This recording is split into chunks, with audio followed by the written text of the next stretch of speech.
So before we get into today's video, we're going to be talking about restodesigns.com, my website, guys. Last year has been a really good year. I must say a big thank you. Oops, I touched the mic. I must say a big thank you to everyone who's been purchased, who trust me to purchase stuff off the website. Hopefully all you guys are happy. There's loads of stuff coming and going out of stock, and new items coming all the time.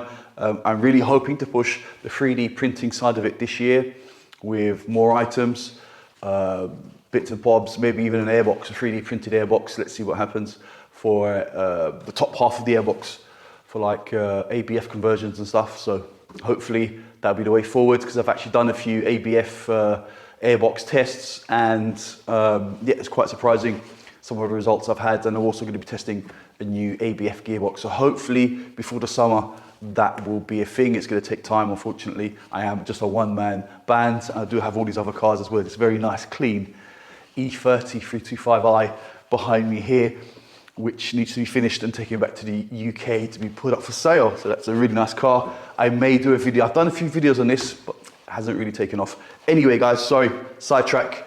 Back on to the main thing today, which is going to be Restore Designs and what's going on the website today. So, in stock again, I've got these Golf Mark III anniversary black grab handles, original. Got a set of 4. Some cars take 3, some cars take 4. It comes with a kit of 4, at least you've got 1 extra if you need to. Also, these things have sold really well, which is relay 292, which is the buzzer relay for the headlights. So when you leave your headlight on and you open the door, you take the key out, the ignition, depending on how you set it up, it will actually buzz to remind you to turn off your lights. Yeah, these have sold. They were been out of stock for a while. I've actually got 5 sets in stock, so be quick because these do go very quickly. I've had a few of these. These are really hard to come by, and unfortunately this is the headlight adjuster, the switch for it. Now I've got the plug and a bit of the loom. Somehow this has been cut. When I found it in the scrapyard, I think the car didn't have it and someone just kind of put it in there to imitate like it had it. But yeah, I mean, you can extend it, make your own plug so that it fits onto your loom, because most headlight looms will have the headlight. If not, then at least you've got the wiring and the plug to make the rest of it yourself if you know what you're doing. And also these things here. This is the front engine gearbox mount for a Passat B3, and these are really quite hard to come by. I've got maybe 2 or 3 of these in stock at the moment. These are, if you're going to be doing an O2A or an O2J 4-cylinder conversion. So basically if you're doing a TDI, ABF, 20 valve, you need this one. You can use the Mark III one, but the angle sits totally different. This is the right one you need, which is from the Passat B3. I have these with the bolts as well, which is quite a rare thing to have some of these. So check those out on the website, guys. So I've said enough. Let's get back into today's video. So welcome, guys, to Restore Designs, and welcome to part 2 of the Type 19 GTI standalone build. Now, if you haven't seen the last video, it's a long video. It's over half an hour long, definitely worth a watch. I sort out a long list of issues that the car has, little issues that the customer wants done, and also things that need to be done before you actually do the standalone. So you've got to get the groundwork done before you actually kind of get to the point of the good bit of wiring up your standalone ECU. I don't go into a wire-by-wire build on this. It just kind of just shows you basically how I do it, simply with just kind of checking wires and stuff. I show you how my process works of kind of just wiring it up, and it isn't a foolproof, process. I'm not an ECU standalone, expert. I just know how to wire it up, look at wiring diagrams, figure it out, do it kind of to a fairly good standard. Yes, I could have made a whole new loom, but the customer doesn't want to go into that kind of cost. And also the loom was in good condition. There was no dry connectors or broken wiring or insulation on it. So that's why I kind of did what I did with the wiring loom. If the wiring loom wasn't in condition, I would have recommended not to have done that. I would have sourced another wiring loom or would have made one from scratch. And also, if you were going to that kind of cost level, you wouldn't probably go for a K-Data, which is a mega square ECU. You would have gone for something a lot more kind of fancy. But yeah, so this is part 2 of that first video, where now I've got to kind of tidy up the wiring. Now that I've got it started, I've got to mount and plumb in the idle valve, got to do the airbox and the intake system, put the wideband on it, sort out a few wires on the inside, the communication wire, so I can actually map the car with the laptop inside, not outside, and just kind of go through some basic little bits that I've done to kind of get the car running, and go through some bits on the screen on the Mega Squirt and show you some of the basic maps and stuff on how to get it started, especially with if you're running a VW with a Hall sensor and all the rest of it in the sensors. So that, all that good stuff's coming towards the end of the video, so definitely watch to the end. Okay, so a bit of a recap on the car. It's a Type 19 GTI, originally K-Jet, and now it's running an AGG, a 2-litre 8-valve engine out of a Mark III Golf, running the original 020 gearbox, the rod change gearbox. And it's always had some running issues, as well as these ECUs are getting a bit old now, these Siemens ECUs, and yeah, he just wanted to go. He wants, I think, to put a cam in this and get some more out of this car. So ideally, standalone is the way to go with that. And you get rid of the air mass meter and all these issues that kind of has linked with it as well. So you can see the universal K data. ECU is a nice bit of kit actually. It's definitely nice with this weatherproof case. And these plugs, definitely an improvement over the old stuff. They do actually do plug and play ECUs, but they don't do actually for this engine. They do for ABF, AAAs, VR6s, they do for, I think, the 20 valve, but the early ones with the cable, like the ME3 ECUs and stuff, as well as the whole of the BMW stuff as well. And I think a few Vauxhall stroke Opel stuff as well. Yeah, so modifications I had to do to this was I had to change the throttle body to a normal, kind of, we didn't have the stepper motor, just normal TPS. And also I can adjust the throttle body here, the position. Also had to tap an air temp sensor into there, Bosch one. And that's basically it now. Because this inlet manifold doesn't have a normal standard old style one of these idle valves. I've just plumbed that into there. Now I'm just gonna drill this little bit here. I don't know if you can see it. Let me get some light on the situation. Into there. I'm gonna drill and make a little bracket with some rubber so it kind of isolates, it doesn't vibrate. And I'm gonna run the idle valve along here, and then it'll just kind of feed off and go to the top of the airbox. Because I think the airbox the customer's actually supplied, the airbox the customer has supplied me is a GTD one. It actually has a K&N filter in it already. And luckily, someone's actually done that to it. I mean, the bottom one, I'll probably just delete that and put a grommet in there. But we've got that top one there, which is obviously past the filter, which is perfect for what we're gonna be doing with the idle valve. So, yeah, I'm gonna do that. So first thing I've done from the last video is I've taped up these connectors here, tied it up, done that there. Now, like I said, I'm going to be making a bracket for the idle valve. Once I've done that, then I'm going to start looking at kind of minimizing all these extra wires that were here already from the original ECU, as well as the old Lambda wires, because I'm left here with these bunch of wires here, which are definitely not going to be needed now. So I'm hoping most of these will be for some of those plugs that are there. I can minimize what's here, and then actually then at the end, tie this up, get a little bracket. Here's a communication wire, I've run it through, because this, for some reason, has the communication wire kind of in there. So yeah, you have to open it up to plug it in, which isn't ideal, especially when you're going to be mapping, but hey, let's see. Definitely not mapping this on a rainy day with the ECU open, but yeah. So doesn't that look a lot tidier? No mess, no loom, extra wires dangling down from there. And also here, by the ECU, I've done the engine harness side of it. So I tied it up with the earths. Looks quite good. Just left the lambda sensor ones yet. Just want to make sure everything's fine once I plug that in. But yeah, that's that there. I adjusted the throttle stop because even with that wide open, the idle was way too low. So I've opened it up, so now it sits at about 1200s, and I'm hoping once it's warm and that fully closed, it'll sit at around 1000 or 950 as it's supposed to. So now next issue, which I'm a bit kind of, I'm not too sure about. I'm not sure about this, but I've got to cut this. I hadn't realised with these modifications it's always the case. So this throttle body that I've had laying around, it's bigger diameter than this plastic pipe. So, and here on this side, on the GTD side, it's actually a little bit big. So it's slightly too big on there and slightly too small on there. Wouldn't it just be my luck? All right, so I've got a bit of Samco hose, literally Samco. Just gonna have to cut this down so that it lines up then with the breather. So I have to cut this plastic pipe, which is a bit nervous. But yeah, gonna kind of put that connector there with 2 Jubilee clips and then see what I can do down here. So I guess at this point, there is no going back. That's cut. So let me show you what I've done so far before I get into it. Once I've kind of get going, I kind of don't stop. This has been really time consuming actually, to try and line up the box. Had the source, got a Samco hose or silicone hose, kind of put it in there to build it up so it's nice and tight now on there.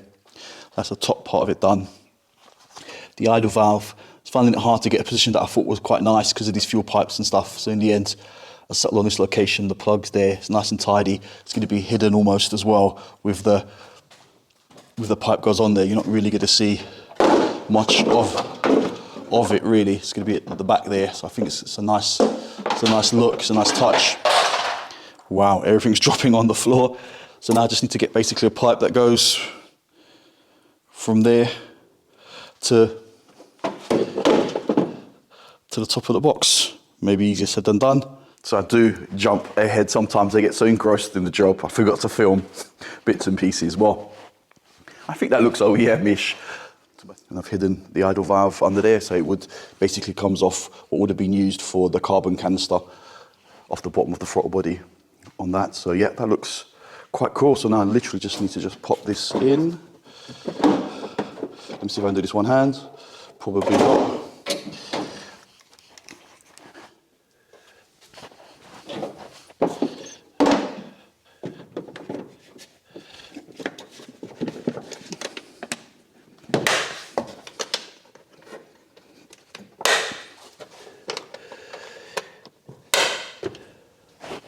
So you see we put an air filter in today. Okay, so this is a major step forward now, getting closer to actually doing the mapping and setting this up. Another thing I need to do, even though I actually didn't touch it at all, there was actually no need to, was the fuse box. Yeah, I dropped the fuse box down thinking I'd need access to it, but as it worked out, I don't. So let me just put this very carefully back in its location, not to catch any wires.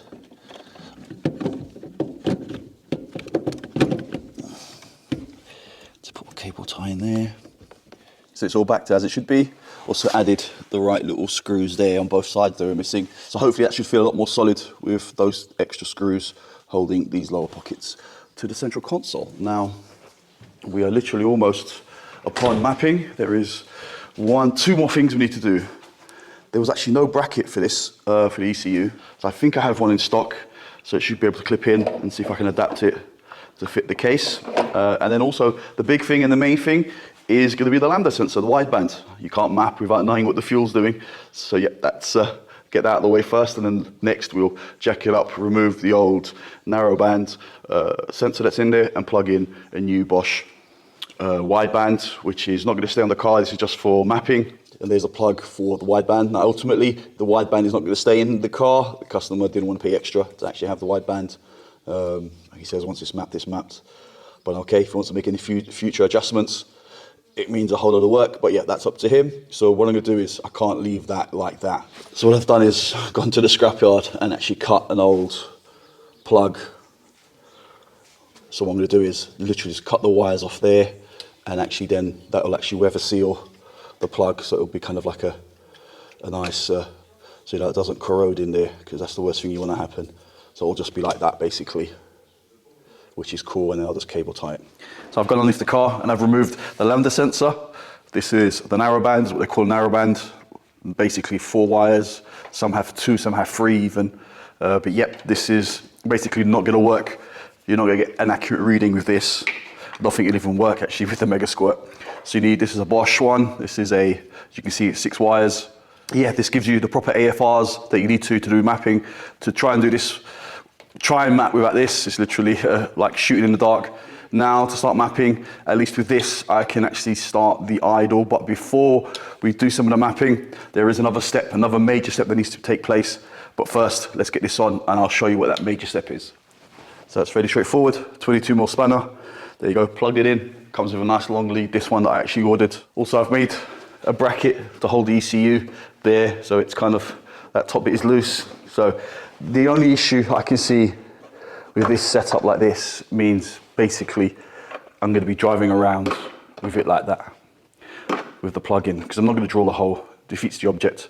I could drill a hole potentially and then put a grommet And also I've made a bracket here for the ECU, so it's nice and secure. The other one was literally just sitting here loose, so that's a lot better. It looks like it's got like a little heat sink at the bottom of it, so when it's on the base, it can actually transfer the heat, so that's cool. So that's there, nice and secure.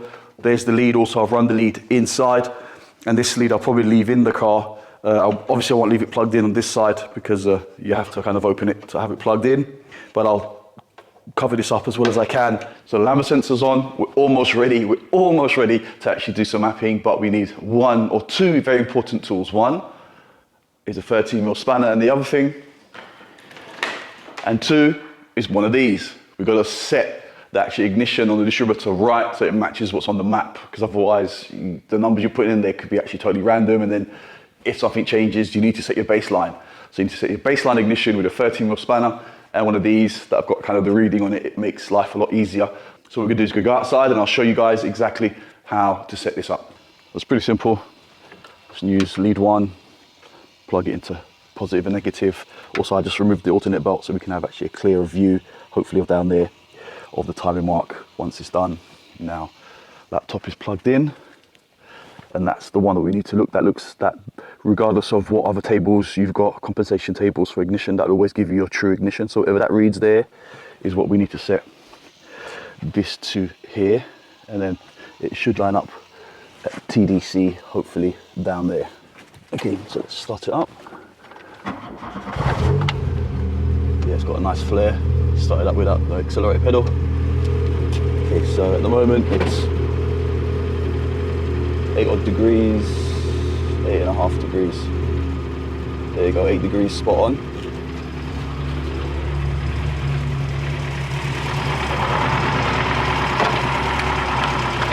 Grab our timing light on 8 degrees. Now I don't know if you guys are going to see down here.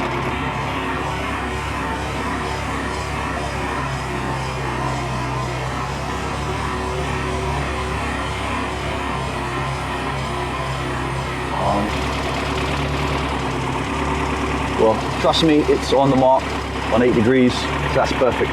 All right, so the next step of tuning is actually cold start. So it's early in the morning. I've done some mapping already with it warm, as you can see. It's first thing in the morning. I've already got the laptop in here. Let me grab the keys. Oh, I've left the keys in the garage. Back in a sec. Okay, so I've got the keys. Let me actually open up the app. Let me turn the ignition on. Okay, so let's zoom in so you guys can see. Hopefully there's no glare on the screen. Okay, what we're gonna do is we're gonna go to start up and idle. And here we've got warm up enrichment. So we're all the way up here, that's where we are on the graph. It looks like that could be a bit much. Let me just take this down a little bit here. Burn that to the ECU. Okay, as you can see, my breath. All right, moment of truth, it's in neutral. Let's see if it fires up from cold. Okay, wow, it started quite well. That's really cool. So that's cold start sorted, it seems. Let me blip the throttle. Hopefully it shouldn't stumble. But it does stumble a little bit.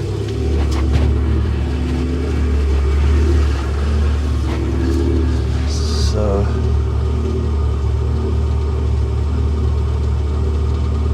let's take off some actually. I think it still might be a bit rich and that's why it's stumbling.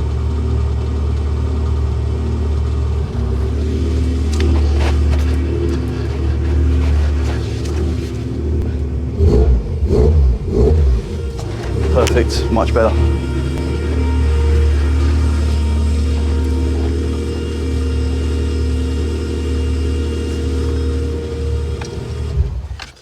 All right, it's early morning, let's not wake up the neighbors. Okay, so that is that done. So now we're gonna go inside and I'm gonna show you some of like the crank settings, the injector sizing and stuff like that that I've used on this 8 valve. So here we are. Okay, so this is some of the basic settings and stuff that you need to use if you're gonna be running a VW engine on a Hall sensor, which is kind of like Mark III stuff basically. So some of the settings, if you could be using like a Mark III engine that runs a Hall sensor, not a VR sensor, of on your Mega Squirt, it's basically pretty simple. These are like the because we're using Alpha N, which is going to be basically just TPS throttle position sensor versus RPM and loads and stuff. So that's why we've done it this way around. If otherwise you would set it up with map, you do a kind of a combination, speed density, math. This way, if you're running NA, it's probably the best way of running it.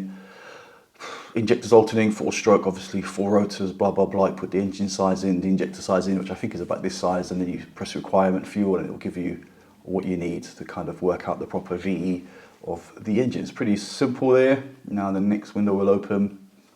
General settings. Here we don't really touch any of this. Again, you use obviously the bigger table, coolant table in Fahrenheit. Should actually change that to C's really. And that's it there. And then what else do we change? The math sensors, stuff like that, we don't change any of that. Fuel injections. So we've got overrun, turn it off, turn it on if you want. Fuel tables, I'm not really going to show you those. These are just kind of a rough table. This is basically what it looks like at the moment. This number is totally wrong there. But yeah, that's a rough idea. Same with the ignition as well, just a rough safe map on this. This is obviously where you idle, so you kind of make yourself a little hole, so it sits in this idle pocket here. Ignition settings, so we go to here. So this is basically, so the first thing you need to do is, with a Mark III engine, it's falling edge, going low, single coil, default, and then you go missing wheel.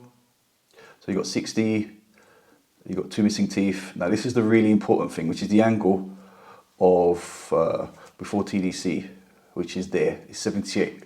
This is where it sits. This is actually in relation to where the sensor sits in the crank to where TDC is. So that's really important. So you need to find that. Otherwise, it thinks the crank's in a different position, so it needs to know where its base is. So that's really important, that number there. The rest of it is just the dwell settings and stuff. This is what works for me. I don't seem to have any issues with these kind of settings. And I think that's pretty much it really. Knock sensors, blah, blah, blah. Nope. Warm-up enrichment, you've seen that already. But obviously depends on the engine and stuff like that.